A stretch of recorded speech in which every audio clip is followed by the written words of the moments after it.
Welcome, children. Let us continue the second part of the chapter How, When, and Where of History of Class 8. In the discussion of previous day's class, we have done how important are deaths, then which deaths happen, what like that. So, in continuation of the chapter, all of you have a look on page number 3. How do we periodize? Periodize means a portion of time divided into periods. In 1817, James Mill, a Scottish economist and political philosopher, published a massive 3-volume work. So, in the year 1817, a Scottish economist and political philosopher whose name is James Mill, he published a massive 3-volume work, A History of British India. In this, he divided Indian history into 3 periods. James Mill, he divided Indian history into 3 periods. They are Hindu period, Muslim period, and British period. This periodization came to be widely accepted, and as he has periodized into these 3 periods, so it was accepted very vastly.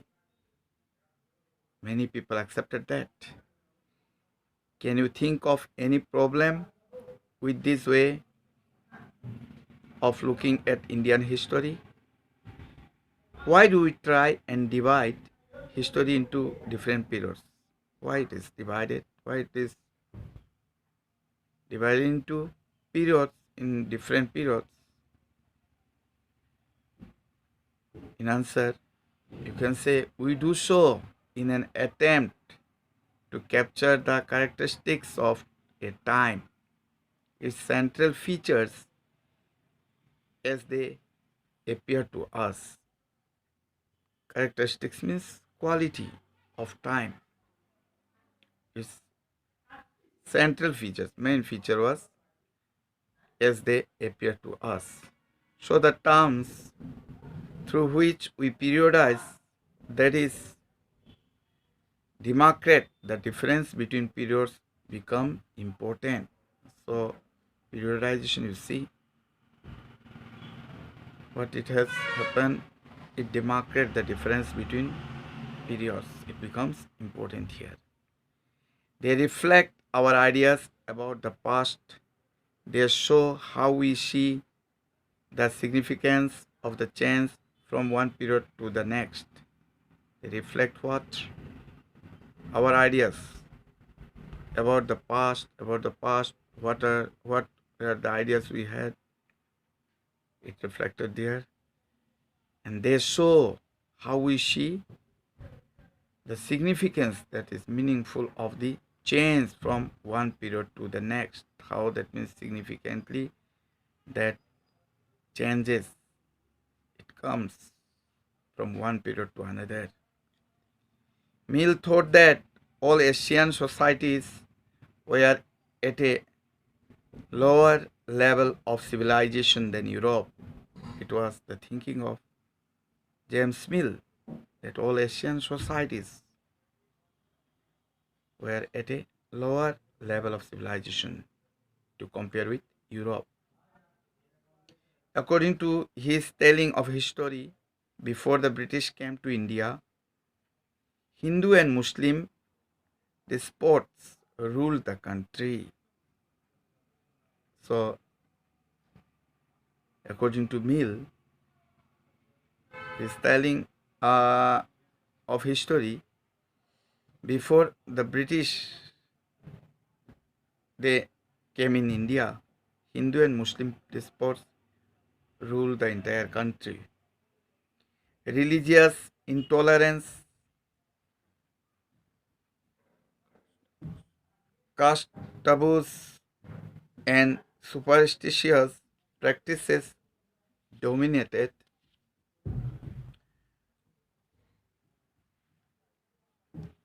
social life. Back. See, religious intolerance. Intolerance, intolerance means have powers influence over. Then taboos means prohibition. Okay. So here religious intolerance, caste taboos, and superstitious practices it dominated. Dominated means here power influence over. Sorry. Intolerance means here power influence over caste. It was that means prohibited at the time in the social life. British rule Millfield could civilize India. To do this, it was necessary to introduce European manners. So here, as Mills saw that, so he feel India could civilize, and in order to do this, it was necessary to introduce European manners, arts, institutions, and laws in India. Those which were introduced in Europe that should establish in India in order to civilize India. He feels so. Mill, in fact, suggested that the British should conquer all the territories in India to ensure the enlightenment and happiness of the Indian people. Here,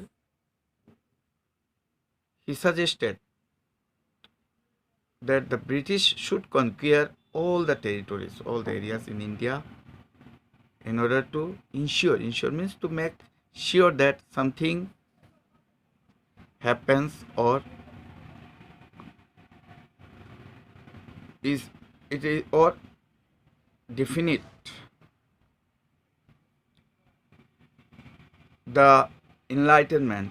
Enlightenment means somebody understands something clearly, and happiness of the Indian people, for India was not capable of progress without British help.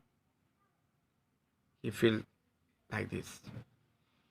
In this idea of history, British rule represented all the forces of progress and civilization. In this idea of history, British rule, they represent what? All the forces of development and civilization. The period before British rule was one of darkness. Can such a conception be accepted today? In any case, can we refer to any period of history as Hindu or Muslim? Did not a variety of faiths exist simultaneously? Simultaneously means here at the same time in this period. Why should we characterize an age only through the religion of the rulers of the time?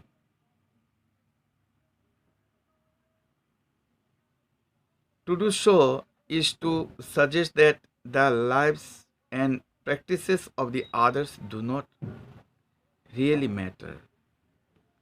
So here to do this thing is to suggest that the lives and practices of others do not face any problem, really matter.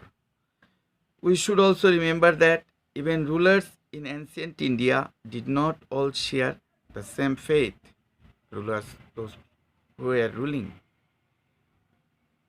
we find that even the rulers in those days in India, they did not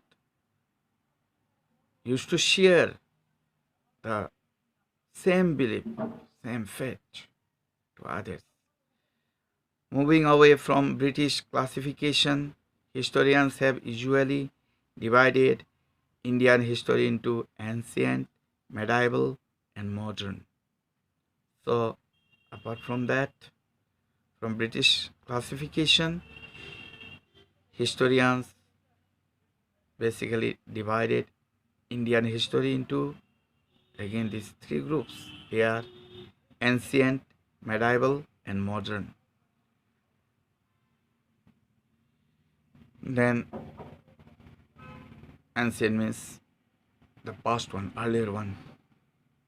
Then medieval means middle, and modern means nowadays, which is going on. This division too has its problems. The division of this, it has its own problems also. It is a periodization that is borrowed from the West, where the modern period was associated with the growth of all the forces and modernity, science, religion, democracy, liberty, and equality. Modernity means the condition of being new and modern. Modern, from the word modern, it comes modernity. Okay.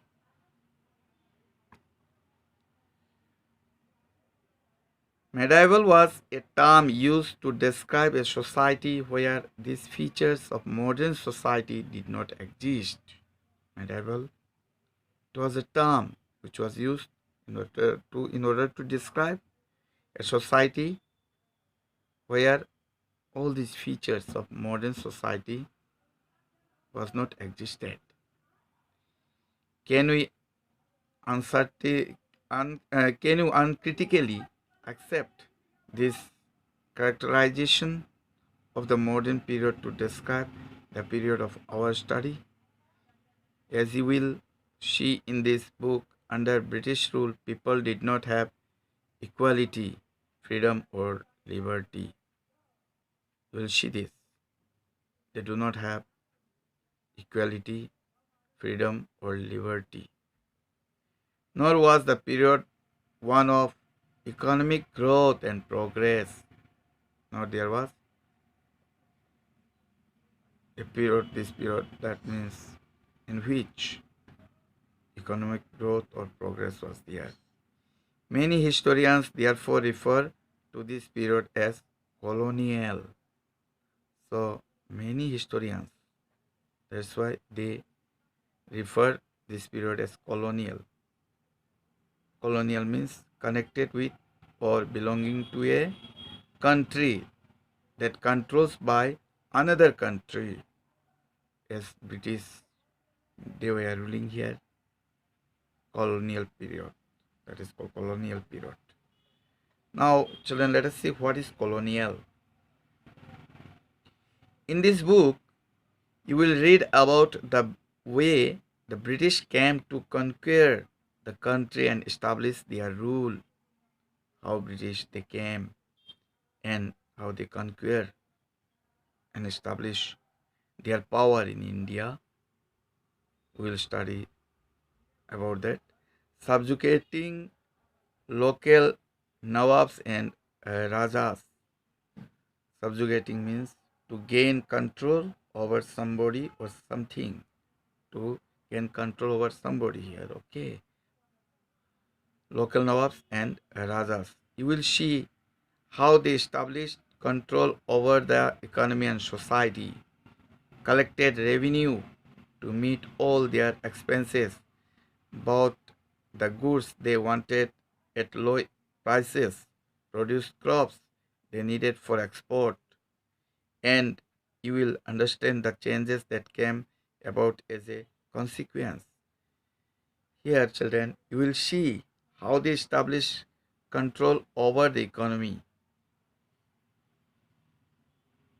in the economy, how they control, and society, how they control, how they collected revenue, taxes from the people of the country to meet all their expenses, whatever expenditure they are required. So they earn that one from the collected revenue. Bought the goods they wanted at low prices. So they used to bring goods from other countries at low prices. Produce crops they need for export, and you see, produce crops they needed for export. So then you will find how they compel us to grow indigo in order to send in their own country by the Britishers, which we will discuss later on. And you will understand the changes that came about as a consequence, and then the changes as a result. What are the changes that comes here? You will also come to know about the changes British rule brought about in values and tastes, customs and practices. You also you will also come to know about what are the changes British rule brought about in values and tastes, customs and practices. What are the changes they have brought here? They have introduced here. You will know that. When the subjugation of one country by another leads to these kinds of political, economic, social, and cultural changes, we refer to the process as colonization. That you see, when the subjugation of one country by another leads to these kinds of political or economic, social, and cultural changes, it is referred what we refer to the process as colonization.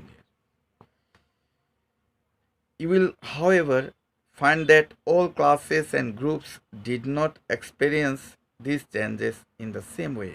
All classes and groups they are not experience these changes in the same manner. That is why the book is called Our Past in the plural. That's why the name of the book is called as Our Past in the plural form.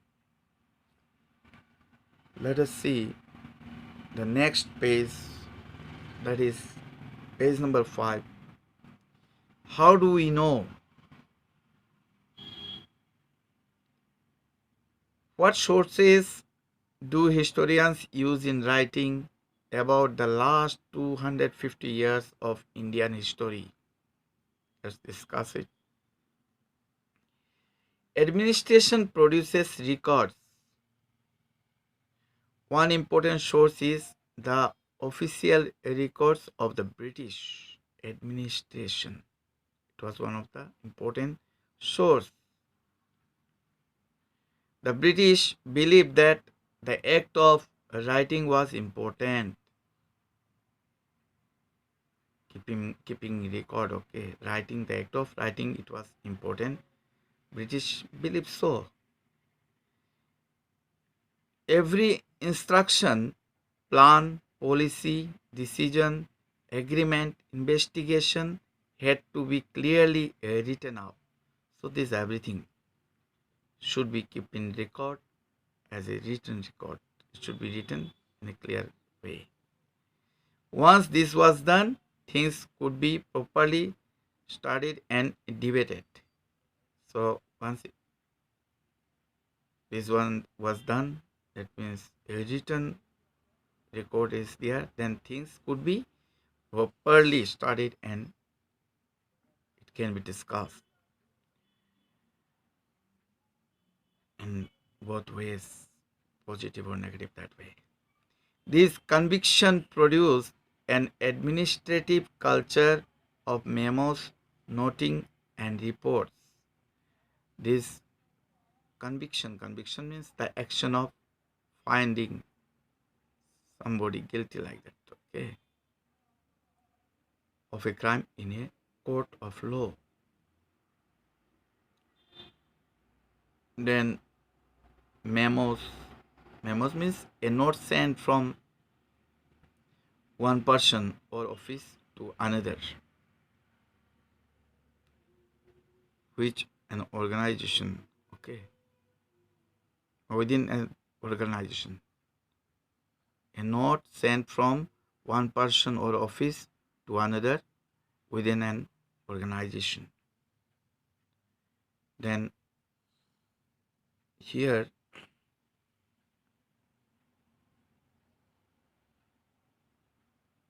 the British also felt that all important documents and letters needed to be carefully preserved. British, they feel what? All documents and letters, this should be kept carefully preserved and save it nicely. So they set up record rooms attached to all administrative institutions. And that's why they set up a record rooms attached to all administrative institutions. In that room, they keep all the record. The commissioners institutions, the village tehsildar's office, the collectorate, the commissioner's office, the provincial secretaries, the law courts, all had their record rooms. So these all departments, they have their a record room where they used to keep records. Tehsildars means executive magistrate boys. There they keep this a record in that record rooms. Specialized institutions like archives and museum are also established to preserve important. Let's stop here for today. Thank you all.